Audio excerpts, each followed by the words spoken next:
Hi, Elvin. It's very nice to meet you. We haven't met Hello, Anna. before, and we were supposed to meet in St. Petersburg at the 25th Musical Olympus Foundation Festival, and it would have been a great experience for you to play there. Can you tell us what you imagined St. Petersburg to be like, and what you kind of felt when going to Russia? What are your ideas about Russia? Well, I was definitely looking forward to come to St. Petersburg because, first of all, my mom and my grandfather, they're in love with this city. They're from Baku, and they used to travel a lot to Russia, to Moscow, to St. Petersburg, to Novosibirsk, all these cultural centers of the country. And well, they always spoke about St. Petersburg, that it's one of the most beautiful cities ever. And of course, you know, like since St. Petersburg is a city of so many like artists, it used to be home to so many big names like composers like Shostakovich, Tchaikovsky, and there were living writers like Dostoevsky and Pushkin, and that's why I was like so excited to come and see the city for the first time ever, and especially being a participant in such a festival. I was really looking forward to it. I was really excited, but I mean, I'm still very positive that even if not in this May, I will come in next May or at some point very, very soon. What were you excited about the festival? What kind of experiences were you looking forward to receive? Well, this festival is very well known in music world, obviously. So for me, it was a big honor to be invited in this festival, and especially playing one of my favorite concertos, which is Fazil Says 1001 Nights in the Harem violin concerto, which he composed for Patricia Kopachinska in 2006 or 2007. Oh, interesting. And yeah, well, I really was looking forward to it because lots of my friends from my previous teacher, Zakhar Bron's class, also participated in this festival. And we always spoke about it with them, and they always spoke very highly of it. And know that audience in Russia is very well, very intelligent, and Yeah. they are like very interested and included in classical music. That's why it's always a big pleasure for me to play there. Until this point, I only performed in Moscow and Novosibirsk. Mm-hmm. And I was in Trans-Siberian Festival with Vadim Repin in Novosibirsk. Yeah. And I was in Moscow with Vladimir Spivakov, and being able to play with such amazing musicians in these amazing cities in front of this amazing audience, it was always a big pleasure for me.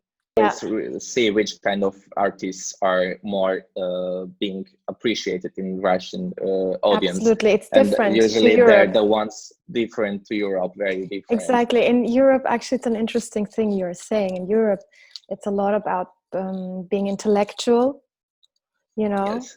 In Russia, that's maybe a stereotype, but still it exists a little bit. Yeah, I mean, of course, we cannot really speak generally. We cannot say that everyone is like this in Europe and then everyone is like this in Russia. Of course, we are not saying that, both of us. I know what you mean. Just generally looking in Europe and in Russia, you can see the differences in the way artists perform or in the way audience receives it. It's very normal, of course, in every country and in every continent. It's different how artists are playing, and it's very different how audience is reacting to that, because I think culture and like country's culture and life is a very big influence to artists and very big influence to audience, and that's why they're being affected very differently in each different country. Yeah, one of the interesting things about Russia is I remember having some German people at the festival, and they were so surprised when they saw the amount of flowers brought to the stage by kids, by older women. It's a soloist who they see for the first time, and already they prepare all the flowers. Already they bring everything to the stage to share. Like even one time there was a doll and a little postcard. You know, it's not like Anne-Sophie Mutter is performing in front of them. Yeah, it's a soloist they don't know yet, but it's already such a big happiness for them to experience it. The artist has a very high role in in Russia in general. Like you see an artist and you know that he really knows what he's doing on stage, and therefore one can woo him with all these presents at the end, which is very I think nice. it's a general thing a bit, I could say, in Soviet countries. Because when I perform in Baku, for example, or when I performed in Astana, or when I perform in Russia, first time when I was in Baku for the concert, I was also very surprised by the amount of flowers, because I had some concerts before. I was 9 or 10. I had some concerts before in Turkey, but I just never had this kind of appreciation, that just like they didn't even know who I am, and then there are so many people bringing flowers on the stage. It's just amazing how they want to show their appreciation in this very different way to the other audience which Europe has. I mean, I'm not saying one is better, one is worse. Of course, it's just very different, and it's just beautiful to see these differences in audiences. We all live in one world. Everyone is so different, and it's just so beautiful to experience it. That's why I just really appreciate playing violin and being a musician and being able to travel for concerts. Just to finish this off, I remember one time at the festival in Germany, I witnessed a discussion about how many flowers the soloist should receive. And they were discussing three roses, 1 rose, 4 roses. They should all be orange or, red. Very organized. Very organized. And at the end, all the soloists went on stage and everybody got 1 little rose. And that was considered to be a big thing. Well, so referring to the piece you just mentioned that you were going to perform in St. Petersburg, the piece composed by Fazil Say, originally for Patricia Kopachinskaya, am I right? Yes. Can you tell us more about this piece? I mean, I think the Russian audience in St. Petersburg, they have never heard it before, if I am mistaken or not, but it would have been a big highlight because Fazil Say is quite well known, and he's a fantastic pianist and fantastic composer. So maybe you can tell us more about this piece and the honor you have to play it. Yeah. Well, Fazil Say's piece is like a violin concerto is 1001 Nights in the Harem. It's a story based on also Rimsky-Korsakov's Scheherazade. So that's where you can see the similarity. Well, first moment is it's happening inside of the harem, the beginning moment. It's the harem and it's the opening. It's where we can see from the melody, it's very, well, I don't know how to say it. It might be a bit, like you can give example of a bit erotic opening, and the very warm and intense melodies, the harmonies, and it's just the opening is with the percussion coming with the rhythm, and then it's slowly going down, and then violin enters with the first note, very like very intense note, and then with glissando. Then you can immediately feel what character he wants to show to us there. And then going to the second movement from the first, it's the end is very still, and violin keeps very long note, and you can hear with percussions like a rhythm bringing you a bit to some different world slowly, and then suddenly music kind of stops, and then violin starts playing these crazy notes again, and that's where the second movement starts, and it's a party, it's a night party, and well, it's just crazy, full of emotions, very very mixed feelings, and it just this music, you just like, I don't know, when I play it, I just like breathe, and then I don't give the brief back. I just keep the brief. I'm just playing, and I'm so into the music. I don't know, the first time I played it, I was just in rehearsal, I just kind of like lost my mind. It was like a delirium a bit, that was just crazy. Oh, okay. like drifting away, right? Yes, yeah. I don't know, like I didn't really, I mean, I mean, there are so many amazing concertos, but this one was just like, I could feel it, like I don't know, like, and all the orchestra members, everyone was so much participating in the music, And I feel that this concerto brings that into the people, like this craziness and this emotions which they maybe sometimes cannot show out of the stage, you know. Sometimes they just, you know, you just live your life, and then suddenly in this music you just have to go out, and it makes you have to go out of your mind and imagine very, very interesting things. And well, this movement just goes like this, and then it's like, you know, you just go forward and forward and forward, and just crazy. And then in the third moment, you really, it's like the next morning after the party. Fazil Say used their folk song called Üsküdar'a Giderken. It's the name of the folk song. He used the melody of this folk song in his third. So the main theme and the main melody is from the folk song, which is, in my opinion, one of the most beautiful folk songs. And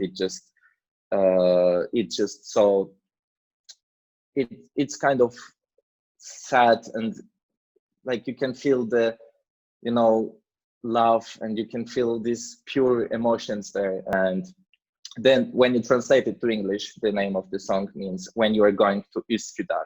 Üsküdar is a place, and when you're going to Üsküdar. And what do you know what happens at the party? It's like, so it's like a culmination. What happens there in Fazil's mind of this piece? Well, I mean, I didn't really speak with Fazil what's happening there, because I think he wants you to imagine what's happening. That's the point of this, because it's point. But there's no storyline, like a concrete storyline. No, I mean, the storyline is similar to Shehrazad's, but there you kind of have to feel the party night of Harem.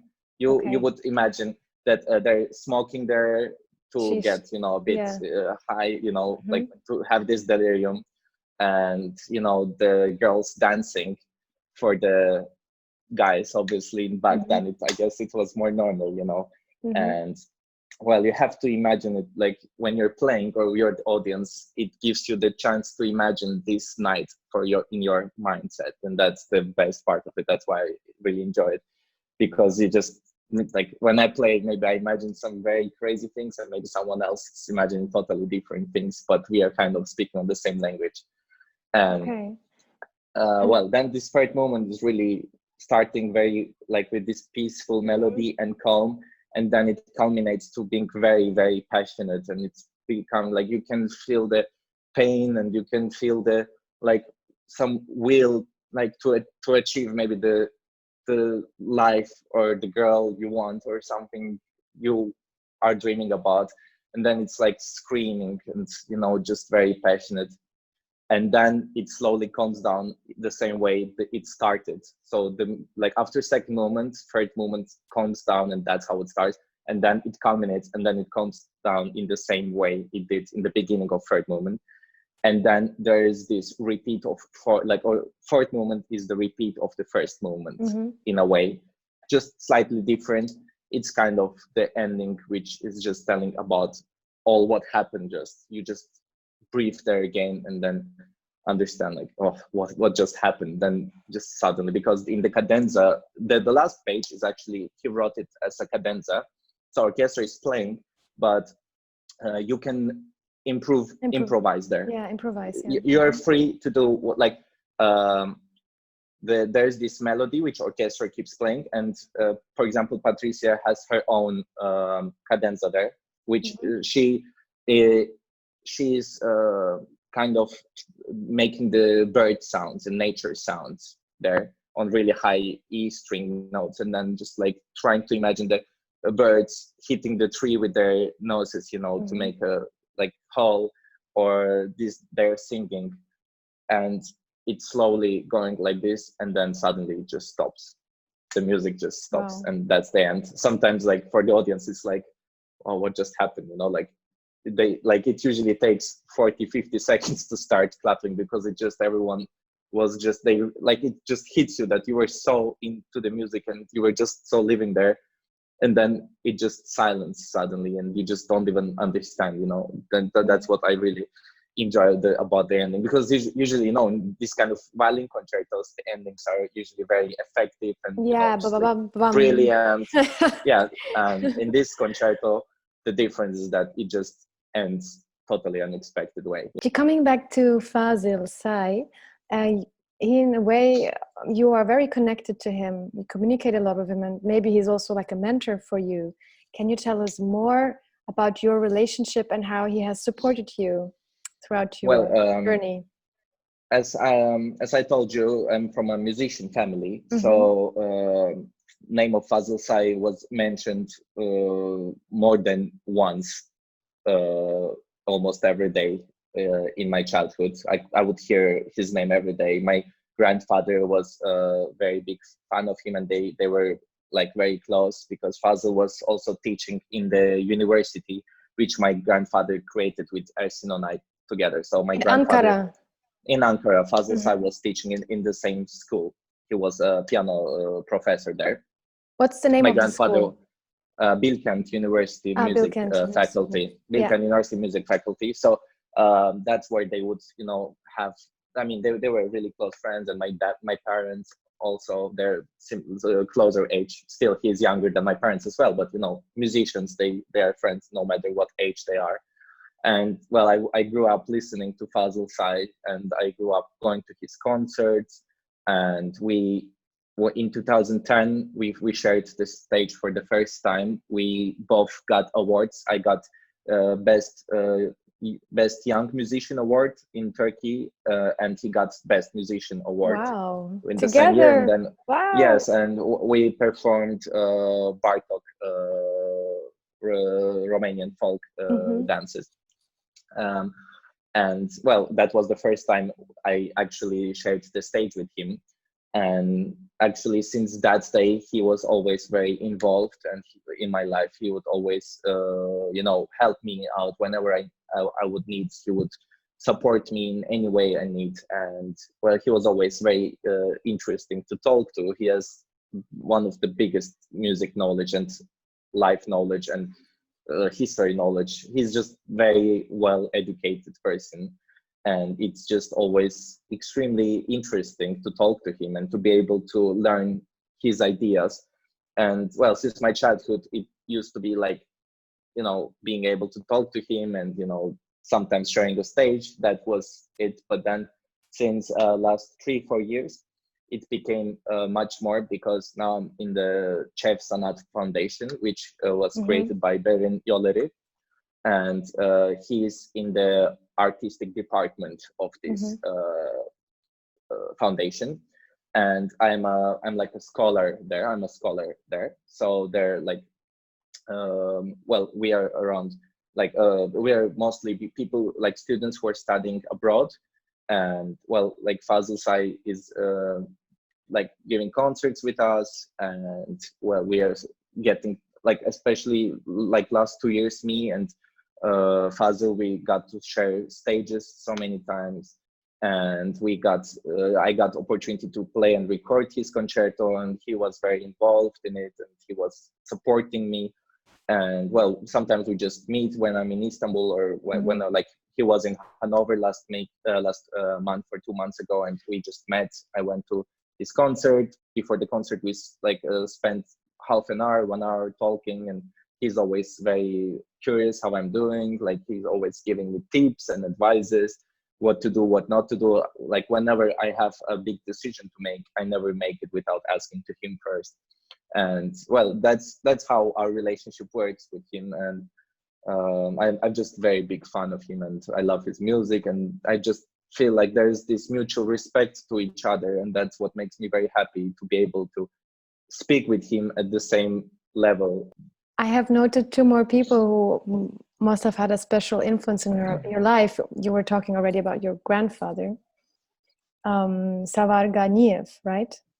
Sarvar Ganiyev. Sarvar Ganiyev, and he's a people's artist of the Republic of Azerbaijan.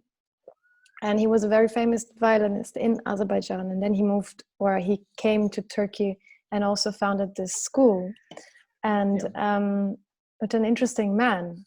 Can you tell me more about, like, were you predestined to take the violin from his hands, or did your family choose what instruments you were to play first? And what role has he played in your life generally? Well, my grandfather was really amazing.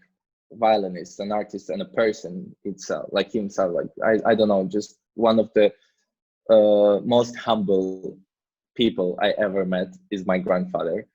Um, he studied in Tchaikovsky Conservatory with Dmitry Tsiganov. Oh, wow. And yeah, and he shared a dorm room with Vladimir Ashkenazy for 4 years during their university studying. And well, I don't know, it was like he was always surrounded by very, very interesting musicians and great musicians. And well, then he had to move back to Azerbaijan because of the political problems back in those days. You know, in Soviet Union, many musicians had different kind of problems with being able to travel, being able to live in the country they want. They had to somehow decide based on what's the political situation at the moment. So he went back to Azerbaijan after his studies, started working there, created his chamber music group, and he was giving solo concerts, performing with the chamber music group, with their quartet and trio.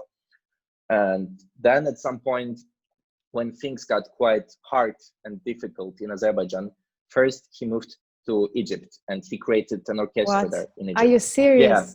Yeah, it's that's very absolutely. interesting. I mean, for a European mind to hear this is like, what? Yeah. Like when I heard that, Egypt. I was also surprised. Apparently, back in those years, I'm not sure which years, but in those years, the government was really looking forward to create a new, good working orchestra and making it a top level orchestra. So my grandfather got invited there, and then he created his own orchestra and worked there for a few years. And then he could travel from there much easier than from Soviet Union somewhere. That was the problem back then, that he couldn't travel to Europe, he couldn't travel to anywhere because it was forbidden for many years. And from Egypt, he at least could travel wherever he wants, and there wasn't any limitation for him. That's why he felt more safe there for being able to perform in the world, you know. But at some point when he had concert in Turkey, he met with one very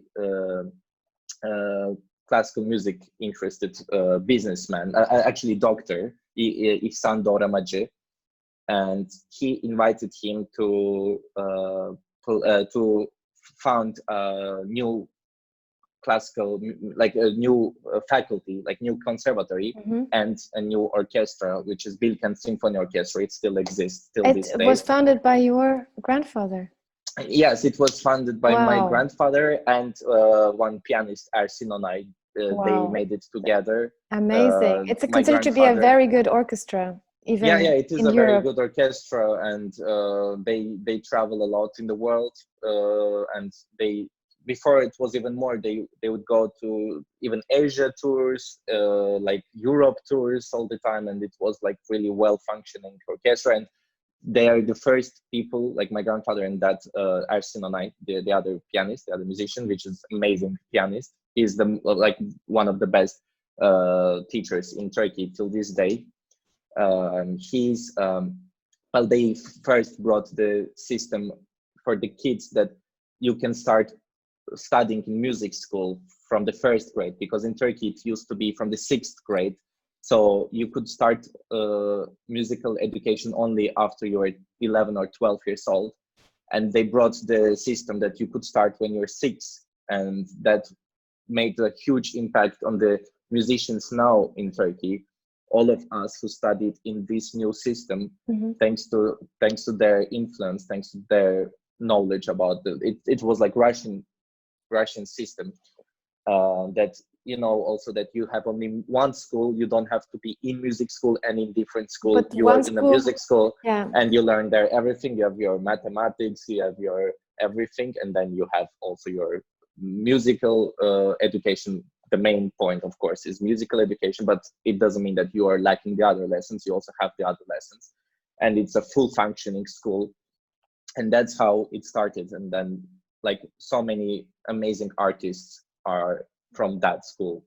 The biggest influence, of course, was that he was the main role and character in the entire family. He was this strong, powerful personality. Say aksakal in Azerbaijan. Aksakal means actually white beard, but that means the wise man and the main man of the family. And of course, my grandfather was so respected as a musician by all of us, by my dad, by my mom, by my uncle, everyone, that, you know, if he said something, you wouldn't be actually really like questioning or arguing with him, because like we knew that he knows the best and he wants the best for everyone. And then he just wanted me to be violinist. And I was already like, when I was 4 or 3, I would take my grandfather's violin and try to play with it. And, you know, he would always get angry at me because it was really amazing violin. And, you know, not he that would you always break like this. No, I didn't break it, but that's how they understood that I will treat violins always good, you know. That's why it was like, he was like, he's so interested in violins. He always listens to me. Like my grandfather was saying about me, that he always listens to me when I practice. Let's try to, you know, make him violinist. And well, my dad wanted me to be cellist, but my grandmother, she was like, no, I'm not letting him carry this huge cello all his life. So let's go with the violin. And yeah, you have a very practical grandma. She's very practical. No, that's bad. This decision. Which grandma? Grandma of mom's side or grandma of dad's mom's side? I haven't met my grandparents from my dad's side because they passed away before I was born, both of them, unfortunately. So I never met them. But from my mom's side, I met like both of my grandparents, and they kind of raised me. Like they influenced me a lot. And my grandmother was also an amazing pianist. And well, that's a very musical family, and that's obviously like all of them have some influences on me. But my grandfather was my first teacher and my main teacher until until he passed away, unfortunately, in 2010. He was always the person who I would listen to. He was always this person who I would, you know, just look forward to practice with. I was always excited, you know. And it's not about being family, actually. The way my grandfather taught and the way my grandfather treated his students, it was always full of big respect and full of support, you know. Like he always made you feel that you can do better, but without hurting you, without making you want to give up, you know. It's like he always knew how to speak to every student in the way they would understand, you know. Like my grandfather gave me amazing bass, which I would probably never find somewhere else. And then Bron gave me extreme musicality. He gave me big knowledge about music because I was already like older. So like I could also understand much more when I was studying with Professor Bron. And unfortunately, my grandfather passed away in 2010. So I was still quite little kid, but I practiced with Bron until I was 22. So, you know, I learned so much from him, and it just, you know, I will always appreciate it. The way he did his lessons, it was just 45 minutes or 1 hour sometimes, but he could give you as much as, you know, you would imagine that it would be in 3 months in one lesson. So I don't know, it just I don't know. I think he gave me a lot, and now I'm studying with Professor Krzysztof Wegrzyn in Hannover.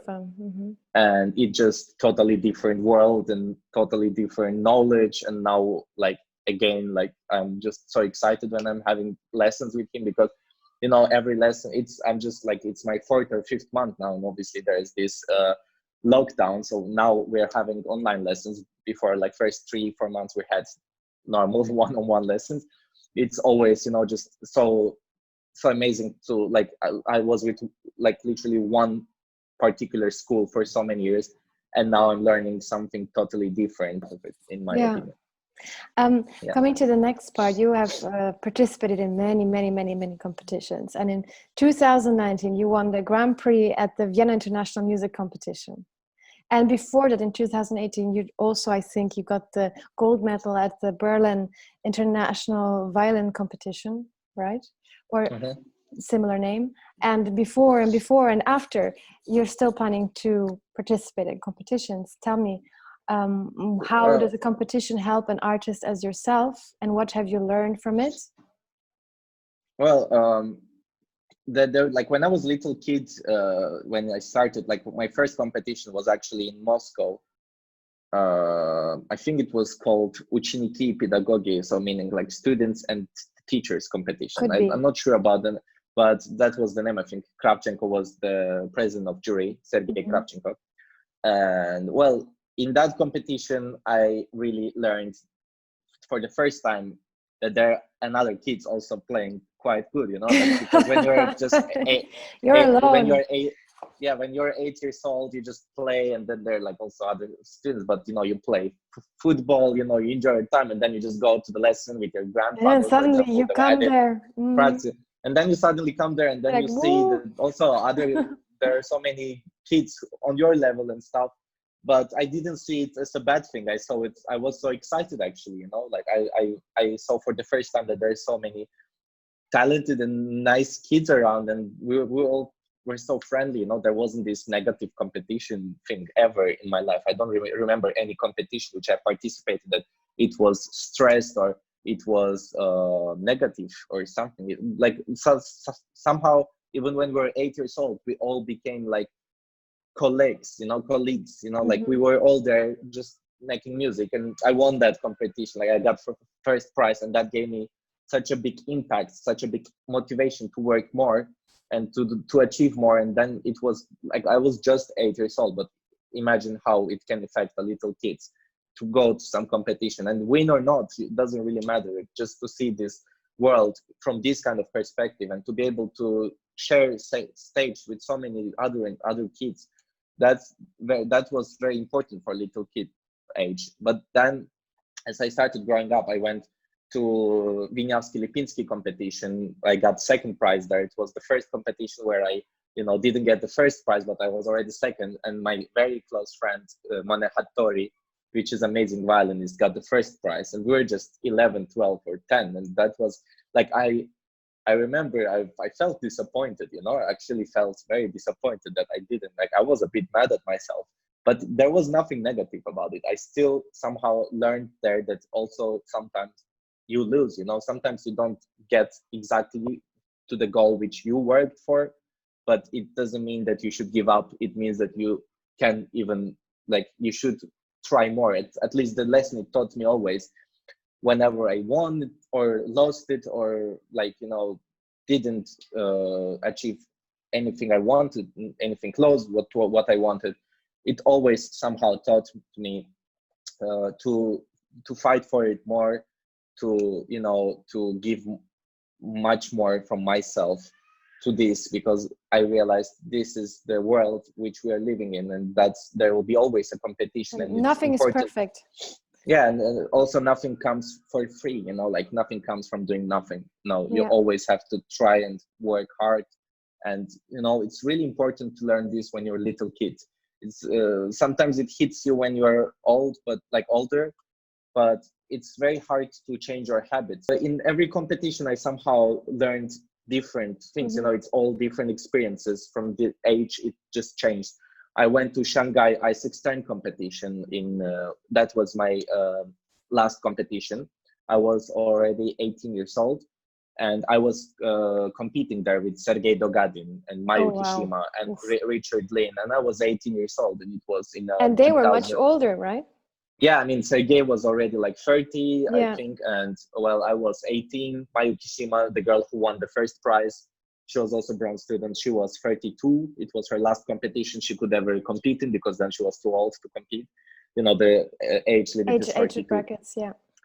So yeah, I mean, I was 18 and I just came suddenly to this huge competition. The first prize is $100,000. God. They're like no pressure. And they're around 35 or 40 violinists who are all kind of well-known artists who are already performing for years and years. And then I'm there and I'm like, what's going on? How I'm supposed to win with, how I'm supposed to even play there with this pressure. How am I supposed to breathe? Yeah, it was just all everyone who you watch in videos to improve suddenly are against you competing there. I mean, it was an amazing experience, and I went until second round there. And I got so much time to spend with all these amazing musicians. So it was kind of hard to compete, but then it gave me such a big experience. I cannot tell how much I actually gained from this competition. Probably more than when you just go and it's the same level. Yeah, Maybe it was even like more. it's much more. It's the place where I found out about my weaknesses. I found out what should I improve most, and I found out what I have to do to, to come close to their level or to come to their level. It's years of experiences, of course. My question now is concerning our reality right now. There are many musicians who are obviously not really able, professional musicians who are not able to give concerts, and also young musicians who have just started giving concerts, and who are now experiencing a rough time, fear that they will miss this time, the right time to enter the stage, because now they're basically half a year is off their calendar and even more. What advice can you give to them in terms of psychological advice or even professional advice? I mean, of course, it is hard for all of us, musicians or non-musicians, and any kind of any kind of person. It is really hard times for everyone, I'm sure, and everyone is scared for what will be happening after the corona time. Okay, now we have this virus, now we're locked down, we are waiting for something to happen, but we don't know what's going to happen. We don't know how economically classical music world will be affected. We don't know how concerts will be possible. Yeah, and how it will change the environment, right? Because we cannot be expecting audience sitting next to each other in big concert halls, and in like approximately one year or 2 years. I don't really see that's a possibility, or I don't see many musicians traveling to different continents all the time for big amount of time, for long amount of time. And I don't really, that's a very scary part of it. And I'm also like psychologically thinking, I'm also quite afraid and worried for what's going to happen. But I feel like there is not much we can do at this point. Being musicians, we cannot solve this problem. It's not something we can solve, we don't know what's going to happen. When this time will be over, our community, of course, will be working together, supporting each other. We will all try to do our parts. Whatever way we can help, we will help. And I'm sure every big artists or young artists like me, we will probably do charity concerts. We will do online concerts somehow. We will do many things to be able to start this economy coming back to previous normal time. It's first time the time is given to us to feel a bit of clean mind, to clear your mind, to be able to spend time with yourself or with the family, if you're there with your families, or with the people who you love. And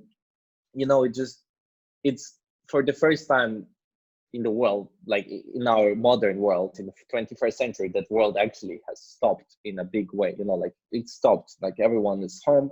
In Germany, shops are open now, and you see many people outside, and life is coming kind of back to normal, but of course with big limitations. Everyone is in masks. You cannot enter shops more than one person, so you have to wait outside. Or in grocery stores, you have to keep 2 meters distance inside. You have to wear masks. That's a new world for a while. That's how things going to be. Since this corona started, I feel a big improvement in my playing, actually, which obviously I would be doing this improvement, but somehow I got the time which I needed. Maybe I needed 3-4 months for this, but then I did it in 1.5 months, because now I have all this time, and I'm able to spend time with violin, and I'm able to spend time only with violin, not being disturbed or not being distracted by other things. And it's you can create new kind of connection with your instrument. I'm not saying we didn't have connection, but I'm saying even bigger ones. So I'm from here, if my voice is hearable, I would like to ask for the help from governments and from the foundations for the freelance artists, and any kind of, not only artists, of course, any kind of job, any kind of person, any kind of department in the world, any kind of business department that please like try to help your citizens and try to make their life easier, because it's really hard times for everyone. So yeah, and I think it's that's good all I can. You say that because I think, I mean, there's obviously, as you said, governments who do more, governments who do less, but at the end of the day, everybody has to do something, because, you know, they all go to the culture, they all go to the concerts, and they need to understand that the value behind playing and the sacrifice you're giving as a musician is very high. Yeah. So that's really important. Thank you for saying that. That's a very good point. Well, that's everyone's fault in these days. Like every musician shares the same problem, and we all are worried about the ones who are not having the chance which we have at this moment. So we are all worried for each other, you know, and we're all hopeful that every government will, you know, try to help and keep their, you know, at least keep them alive, you know, at least that's how I can say it, you know. That's all I'm asking for. Yeah, well, not for myself, of course, for others. For others, yes. Yeah. I think it's a good moment to stop our interview, because you have so many amazing things you've said, and thank you so much for sharing all of your input. Thank you for giving so much me the energy and so many things to say, and it's so good and refreshing to talk to you. Because you're so young. You're a good listener. You're only 22 years old, and already you have so many things to say. So thank you very much. Thank you, and I hope we will meet in person in St. Petersburg as soon as this is over, and in the next festival. I hope very, very much that we will see each other there.